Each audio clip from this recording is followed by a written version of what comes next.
আজকে শেয়ার করব কিভাবে প্রেসার কুকারে হাঁড়ির মতো মাড় গেলে ভাত রান্না করা যায়। কি অবাক হচ্ছেন তাই তো? তাহলে চলুন দেখে নিন পুরো প্রসেসটা। আমি পাপড়ি, স্বাগতম আমার রান্নাঘরে। অনেকেই প্রেসার কুকারের ভাতটা খেতে পছন্দ করে না বা ঝরঝরে হয় না। আপনারা চাইলে এই প্রসেসটা ট্রাই করে দেখতে পারেন। প্রথমে এখানে প্রেসার কুকারে চাল ধুয়ে দিয়ে দিয়েছি। এখন দিয়ে দিব জল। জলটা আমি এখানে মেপে দিব না, অনুমান করে চাল থেকে কিছুটা বেশি পরিমাণে জল দিয়ে দিব। এখানে আমি গরম জল দিয়ে দিয়েছি। এখন প্রেসার কুকারের ঢাকনাটা বন্ধ করে একটা সিটি আসা পর্যন্ত অপেক্ষা করব।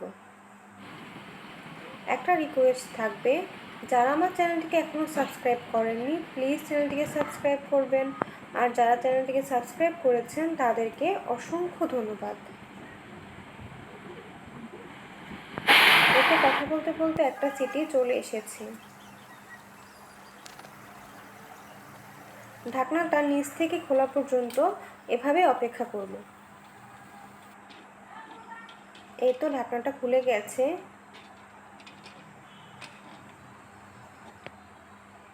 এই পর্যায়ে আমি চেক করে নিব চালটা সেদ্ধ হয়েছে কিনা।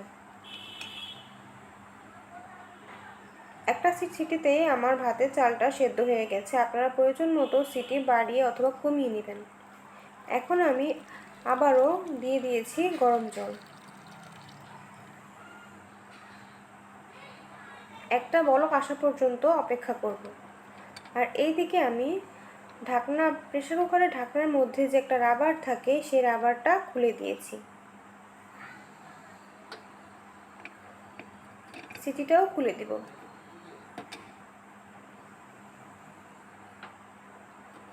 এবারে আবারও ঢাকনাটা প্রেসার কুকারের মধ্যে বন্ধ করে দিয়ে একটা বোলের মধ্যে প্রেসার কুকারটাকে উপর করে ভাতের সমস্ত মাড় এভাবেই ঝরিয়ে নিব।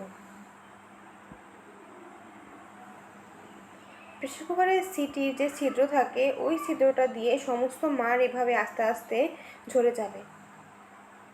এই তো দেখুন মাড় ঝরানোর পর আমার ভাতের অবস্থা একদম ঝরঝরে হয়েছে।